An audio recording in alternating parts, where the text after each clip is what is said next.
Sometimes the best family is the one next door. This boy gave me more than my kids ever did. Think this can't happen to you? Watch until the end. My dear, your feedback means so much to me. Please let me know where you're watching from and whether you enjoyed this story. It's truly, truly important to me. Thank you so much. If I hadn't gotten up for a glass of water that night, maybe I'd still be living in a sweet little lie, but the truth has a sound. It creeps under doorways, slips through cracks in drywall, and when I heard it, soft, cruel, unfiltered, it shattered something in me I thought could never break, my faith in my own children. It was past 11. I usually sleep by 9. Age does that to you. But my knees were aching and the air in the house felt strange that evening, thick like before a storm. I got up to make some chamomile. The hallway was dark. I didn't turn on the light, didn't need to. My house knows me, or used to. As I passed the living room, I heard them. My son and my daughter, they were sitting close, speaking in hushed voices like they were afraid of being heard. I stopped just for a second, long enough to hear the words that would change everything. If we wait too long, she might change her mind. She's not going to. She doesn't even know we've looked at facilities. We just need her to sign, then we can start moving on the house. I'll take the upstairs unit, you take the downstairs. Do you think she'll fight it? Please, she's tired. She'll probably be relieved. Besides, she doesn't have anyone else. I couldn't breathe. I stood there, heart pounding so hard I could feel it in my ears. My hands went cold. I gripped the wall to stay upright. Every word, facility, sign, moving on the house, hit me like a slap. They weren't just making plans. They were erasing me. In that moment, I became a ghost in my own home, not even buried yet. And already my children were dividing the pieces of my life like scavengers. I turned away before they noticed me. Back to my room, quiet, careful. I sat on the edge of my bed staring at the floor. The kettle in the kitchen started to whistle, but no one went to shut it off. Or maybe they did. I wasn't in my body anymore. How could they? How dare they? These were my babies. I had held them both in my arms, rocked them through fevers, worked double shifts to keep them in school clothes, cooked from scratch every meal, even when all I had was rice and an old onion. I had stitched their lives together with my own 2 hands, and now they were cutting me out of the picture like a mistake. I didn't sleep that night. The next morning, I went through the motions, made oatmeal, fed the cat, watered the violets on the windowsill. My son kissed my cheek as he left for work. My daughter asked if I needed anything from the store. I smiled. Because the thing about betrayal is, it makes you see everything differently. The same voices, the same faces, but now they wear masks. And once you've seen behind the mask, you can't pretend you haven't. That day, I sat in the garden for hours. The sun warmed my skin, the air smelled of basil and earth, and all I could think was, what did I do wrong? I raised them with love. I gave them everything. So why did they treat me like a burden? A transaction to be negotiated? I thought about leaving, packing a bag, disappearing, but where would I go? And why should I leave my home? That evening, I heard the mower again, the steady hum from across the fence. Jalen, the boy next door, was cutting my grass, just like he always did on Wednesdays. He was maybe 17. Tall, always polite, quiet. He never asked for money, though I gave him a few dollars when I could. He once said, "My mom passed when I was 7. You remind me of her, Miss Loretta." I watched him from the porch that day. Noticed how he wiped sweat from his brow with the back of his hand, how he straightened the path without being told. He wasn't my child, but he treated me like someone who mattered. And that's when the idea first bloomed, faint, fragile, but real. If blood can betray you, maybe love doesn't always come from blood. Maybe love is in the small things. And maybe, just maybe, that's what should be rewarded. That evening, I made a decision. And what happened after that changed the future of my entire family. You won't believe who ended up with everything and who was left with nothing. They say a mother's love is unconditional, but what they don't tell you is that even unconditional love can crack when it's poured into people who treat it like a convenience. And mine was cracking. Slow, painful, but certain. The next morning I wrote a letter. Not to anyone, just to myself. I needed to see the words in ink. They are no longer my safe place. I wrote it 3 times, folded the paper, tucked it under my pillow like a secret. I'd always been the strong one. Walter used to say, "Loretta, you're the spine of this house." And now the spine was brittle, and I was the only one who cared to hold it upright. I didn't confront them. Not yet. I couldn't. I watched them move through the house like nothing had changed, like I wasn't sitting in silence, wondering when they had stopped loving me, or if they ever had. They still smiled, still said, "Love you, Mama," on their way out the door, but now those words felt like a knife wrapped in a ribbon. I sat in my room a lot that week, pretending to nap, listening. They whispered less now, but the air still buzzed with something sharp. One night I heard my daughter on the phone, her voice low but not low enough. "Yeah, we've got her stable. Papers are almost ready. Facility said we just need her signature. Once that's done, we can move forward. It's the best option, really. She'll be managed, like I was a stray dog, a liability." That night I sat in the dark for 2 hours. No TV, no light, just the sound of the ceiling fan clicking. I kept asking myself, was I ever really their mother or just their foundation? Something they walked on to reach higher things? I thought about every scraped knee, every science fair, every emergency bill I'd paid without telling them. I thought about how I had no life of my own because I gave it all to them. And now, in return, they wanted to put me away like clutter in a storage unit. The next morning, I took my cane, my purse, and my will, literally, and got on the number 12 bus downtown. The lawyer's office was cold and smelled of lemon cleaner.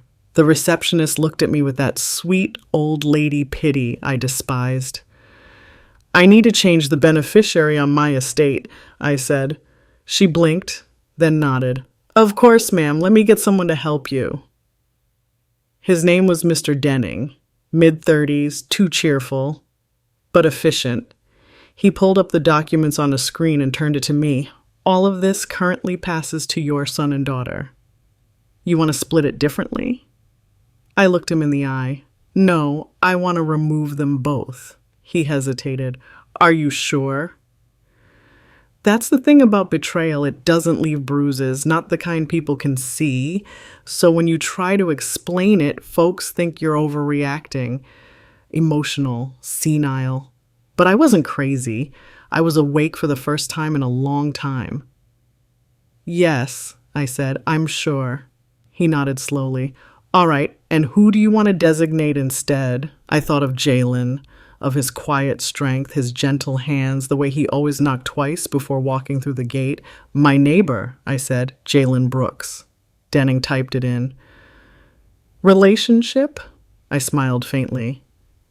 "He's not family by blood, but he's family by heart."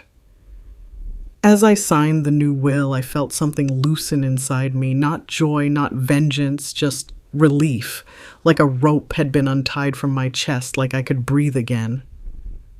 When I got home that day, Jalen was raking the leaves by the curb. I walked to the edge of the porch and watched him for a moment. Then I said, "Jalen, you got a minute?"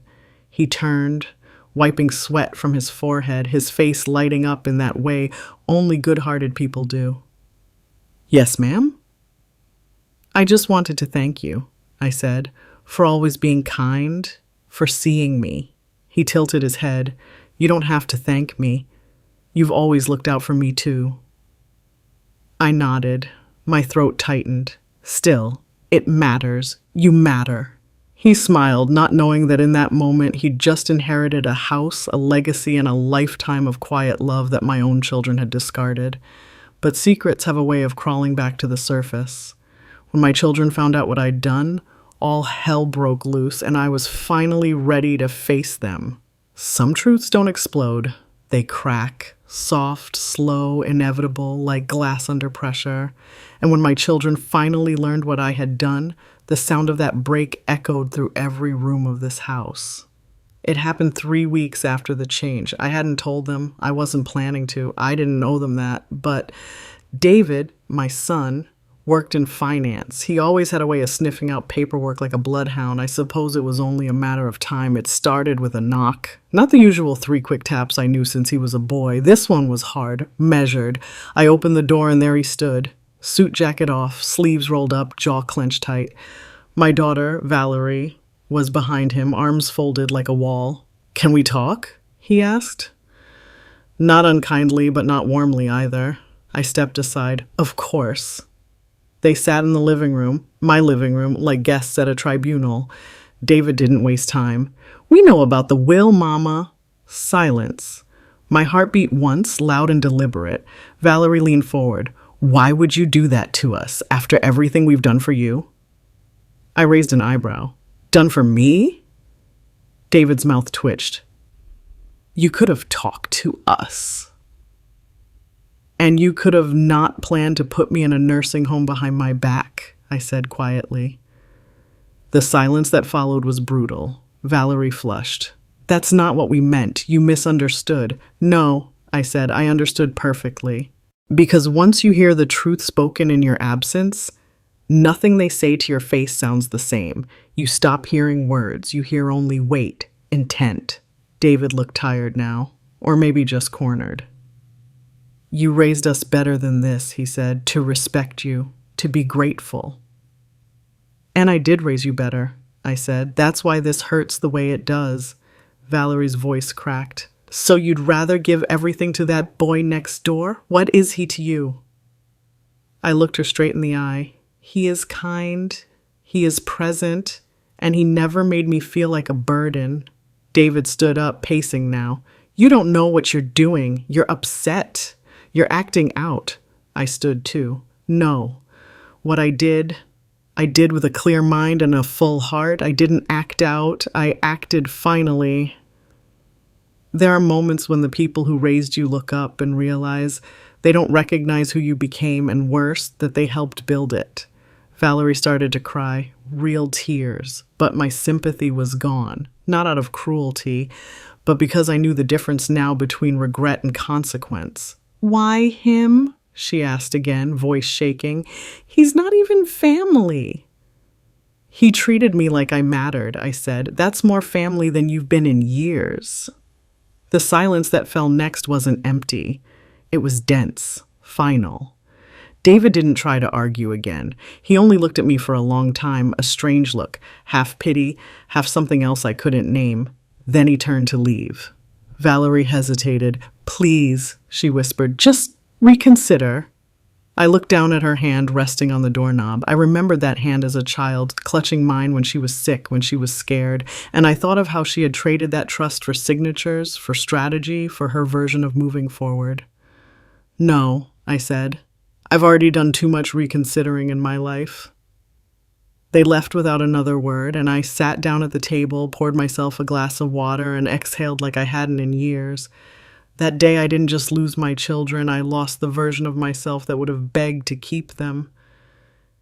And in her place, I found someone I hadn't seen in decades, a woman who knew her worth. But even when you draw the line, people still try to cross it. What they did next forced me to make a choice I never thought I'd have to make as a mother. I thought the worst was over, that after speaking my truth, after standing tall, there'd be silence. Cold, distant silence, but silence all the same. I never imagined they'd come back for me with paperwork instead of apologies, but they did. And this time they weren't trying to hurt my feelings. They were trying to take my mind.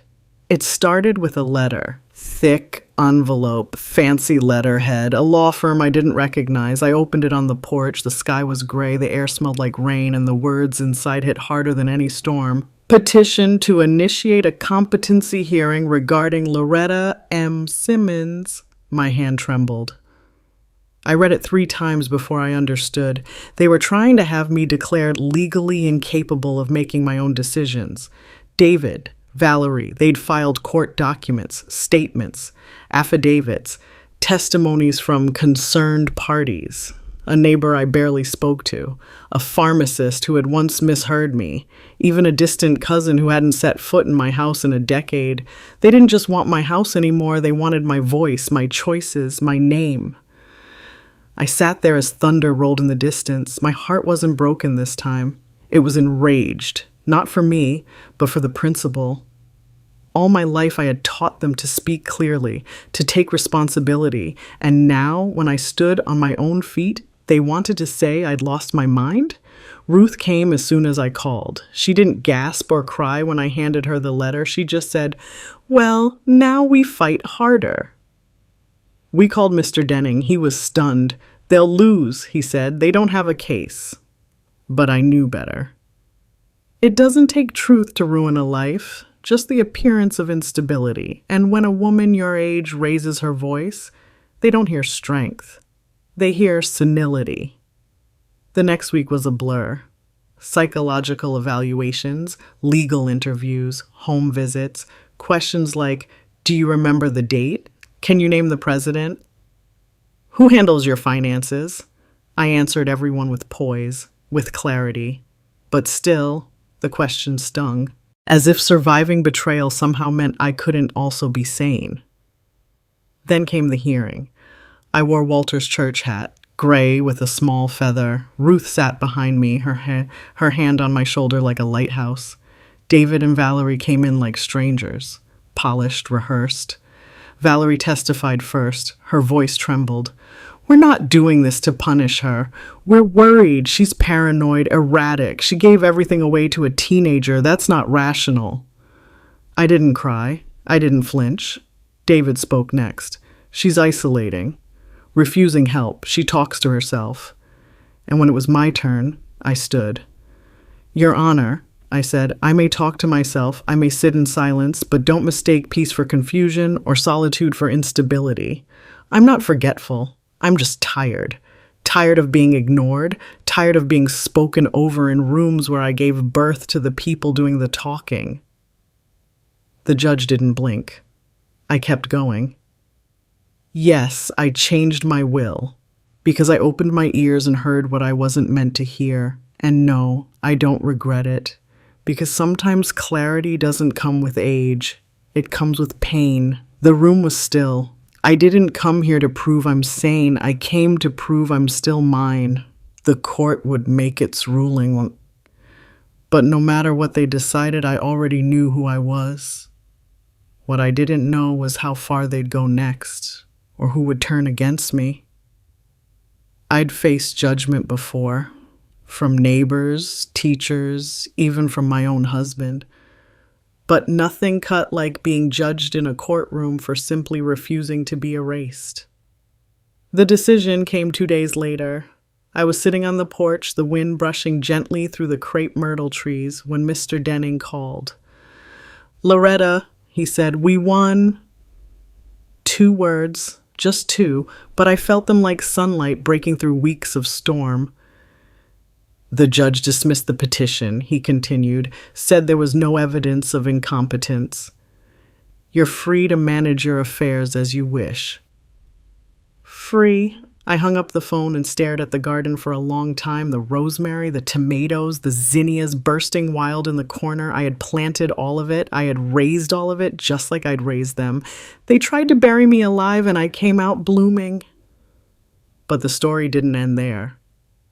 That night, Valerie came by alone. I saw her through the screen door, standing on the steps in silence. She looked smaller than usual, unpolished, no makeup. Just a woman, stripped of her cause, standing in the ruins of what she'd tried to build. I opened the door, slowly. "Hi," she said, voice like glass. I didn't speak. She looked down, then back up at me, eyes glossy. "I don't expect forgiveness." I stayed quiet. I don't know how we got here." That made me exhale, not in pity, but in recognition, because I didn't know either. I had held that girl in my arms when she had nightmares. I had made her birthday cakes from scratch. I had stitched her Halloween costumes by hand, and now she stood there, older, wiser, maybe, and still unsure how she lost me. You got here by thinking I was too weak to notice, I said, by confusing quiet with blind, but I've always seen you. I've always loved you. You just stopped seeing me. A tear slipped down her cheek, and for a moment I thought maybe this could be a step toward healing. But healing takes honesty, and she still hadn't said what she really wanted. I just thought, maybe we could talk sometime, she offered, voice trembling. Talk? I echoed. About what? My memory? My mind? My property? Her lips parted. She hesitated. Then silence. I nodded. That's what I thought. I closed the door gently, not in anger, in clarity, because when someone breaks your trust, the pieces don't go back the same.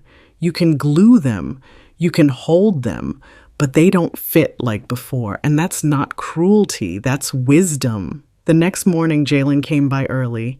He brought me a small bouquet of fresh marigolds. Said they reminded him of me. I laughed and told him he needed glasses, but I kept the flowers in the window. We sat on the porch, him drinking soda, me sipping weak tea. You all right, Miss Loretta? He asked. I nodded. I think I am. Good. Because I've got that resume for the scholarship. You still up for reading it? Course I am, I said, smiling. Bring it over tonight. We'll go through it together. He smiled, shy but real. Then he turned back to trimming the edge of the lawn. And just like that, I remembered sometimes the family you raise isn't the one you give birth to. Sometimes it's the one that chooses to stay. But even peace can feel strange when you've spent too long in war. In the final chapter, I learned that surviving isn't the same as healing. And sometimes forgiveness is a door you leave shut. Survival is loud, courtroom drama, slammed doors, raised voices. But healing? Healing is quiet. It doesn't knock. It settles in the creases of your day. And if you're lucky, it finds you in the silence you used to fear. Weeks passed. The house felt different now, not fuller, just clearer, like a fog had lifted. I didn't walk around waiting for footsteps, for whispers behind doors. There were none. David hadn't returned since the hearing. Not a call. Not a letter. Valerie texted once, just thinking of you. I didn't reply. I read it twice, then deleted it. They weren't out of my life, but they were out of my space, and sometimes that's the best boundary you can draw, the one that keeps you sane, not just safe. Jalen came by every Sunday now, not for work, just to sit. Sometimes we didn't even talk. We just watched the squirrels argue over birdseed or the neighbors try and fail to parallel park. One evening, as the sun dipped behind the roofline, he said, "You ever miss them?" I didn't answer right away. "I miss what I thought we had," I finally said, "but not what it really was." He nodded, not like a child, but like someone who understood grief without needing to explain it. "I used to think family was about blood," he said, "but now I think it's about who stays when you're not useful to them anymore." I looked at him and saw more than a boy. I saw a mirror. That week, I started cleaning the attic. Not because it needed it, but because I needed the ritual, the sorting, the letting go. There were boxes of drawings, report cards, baby shoes. I kept some. I donated others. I found a letter from Walter. Tucked in the spine of an old Bible, he'd written it before his surgery, just in case. "If something happens," it said, "you be strong, Loretta. Don't let the world make you smaller. Don't let our kids turn you into a ghost." I laughed through the tears. Walter always did see things coming before I did. Sometimes the love we poured into others doesn't come back the way we hope, but it's never wasted. It lives on in the parts of us that refuse to harden. That night, I sat on the porch in Walter's chair. The wind was soft, my tea warm. Jalen had left me a drawing, charcoal on paper, of the house. My house, in all its cracked paint, leaning fence glory, and at the bottom he'd written in small, careful letters, Home is where they protect you, not where they own you. I taped it to the fridge because it was true. But one last message would arrive, and I had to decide, open the door to the past or let it stay closed forever. The choice wasn't easy, but it was mine. Some doors don't slam shut, they drift closed. Dust settles, ivy grows, the handle rusts from disuse, and then, one day, you're standing in front of it again, asking yourself, do I open it? Or do I finally let it stay closed? The envelope came by regular mail. No lawyer's logo this time, no typed address, just my name written in a hand I hadn't seen in months, David's. I held it for a long time before opening it. My tea went cold. The breeze died down. Even the birds seemed to wait. Inside was a single page. No apology, no grand speech, just this. I don't expect anything. I just want you to know I hear you now. I see what we did, and I'm sorry it took losing you to understand who you are. I sat with that letter for hours. Not crying, not smiling, just breathing. Grief doesn't always come from death. Sometimes it comes from recognition, when you finally see what was broken and know it can't be put back the same. I didn't respond, but I didn't throw it away. The next day I walked past the dining room, stopped at the framed photo on the wall, the old one, from before everything. David was 10, Valerie 6. I was holding both of their hands, all of us squinting in the sun. I didn't take the photo down, but I didn't look at it long either. That weekend, Jalen helped me set up the raised garden beds I'd always talked about. He hammered the frame while I sorted seeds. Basil, lettuce, carrots, small things that take time. I got into that program, he said casually, like it wasn't life-changing. The one in North Carolina, full ride. I smiled, proud and already aching. You're going? He hesitated. Only if you'll be okay. I've been okay for a long time, I said. I just didn't know it yet. He nodded. You'll visit, right? I'll bring pie. We laughed. And in that laughter there was no replacement, no substitution, just connection. Real, honest, earned.